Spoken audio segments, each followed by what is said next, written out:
Hari ini saya akan melakukan survei kecil-kecilan terkait dengan kesiapan masyarakat untuk mendapatkan vaksin COVID-19. Apakah mereka siap atau ada rasa kekhawatiran, termasuk kemungkinan takut dengan jarum suntik? Benarkah demikian? Ikuti perjalanan saya.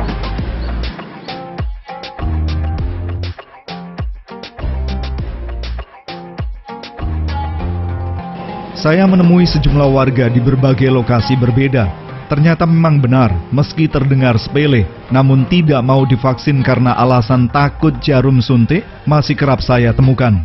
Salah satunya Abdul Hamid, warga desa Punjul Harjo, Rembang. Ia mengaku sejak dulu ketika tahu jarum suntik langsung gemetar.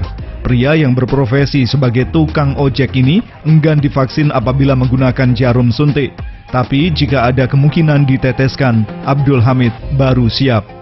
Ya tanggapannya tuh gini loh Pak, pokoknya saya kalau disuntik vaksin itu nggak mau karena takut sama jarumnya gitu loh Pak.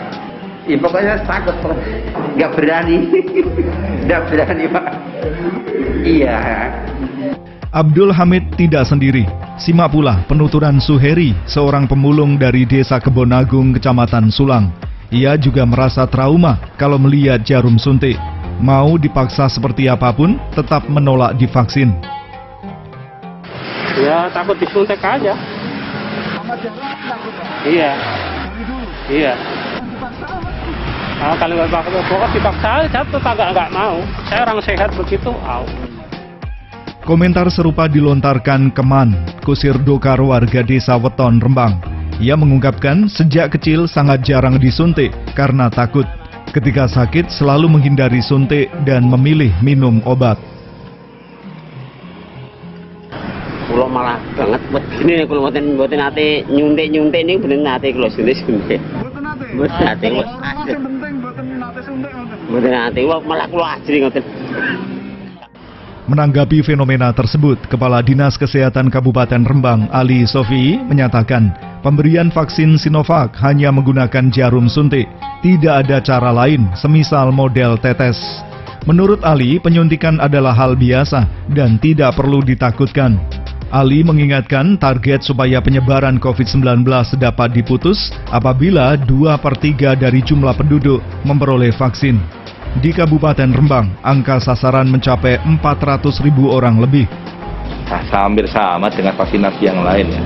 Yang selama ini ada untuk sasaran balita, ya, imunisasi dasar, di penyuntikan itu sudah biasa, atau sasaran untuk bias, untuk anak sekolah, ya. Jadi vaksinasi teknisnya sama, ya, hampir sama, sehingga sebetulnya tidak perlu ditakutkan, ya.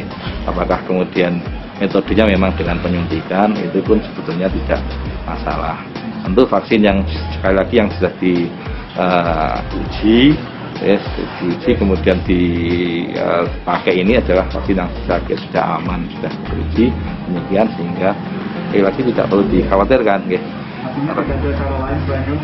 Tidak, karena itu membagikan kekebalan tubuh. Sekali lagi, target agar COVID bisa terenyahkan dari bumi Indonesia, targetnya adalah 2/3 populasi ini harus sudah tervaksinasi.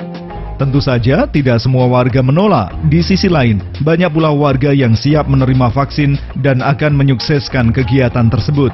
Susanti, warga Kelurahan Leteh, Rembang, mengatakan meski takut, tapi akan menyesuaikan. Aku nggak takut, sebenarnya takut, tapi adanya suntik ya harus berani.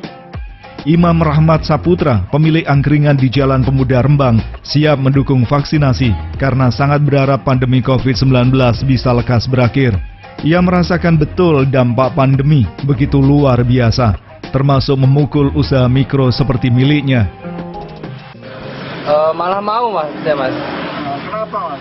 Ya karena dengan kondisi seperti ini, harusnya itu dengan adanya vaksin, kita sudah nggak mungkin bisa mengurangi resiko orang untuk di rumah aja, bisa leluasa. Terus dampaknya juga ke pedagang kecil, udah nggak berani sampai malam. Begitu pula sikap Alfian, warga desa Sedan yang ditemui di kawasan alun-alun Rembang. Alfian berpendapat susahnya perekonomian akibat pandemi mestinya mendorong semua pihak untuk berpartisipasi dalam program vaksinasi. Menurutnya, rasa takut harus dilawan. Ya luar biasa mas, semua UKM kan kena dampaknya. Sekarang kan cari uang kan juga susah. Kalau nanti ada vaksin, siap divaksin nggak? Siap.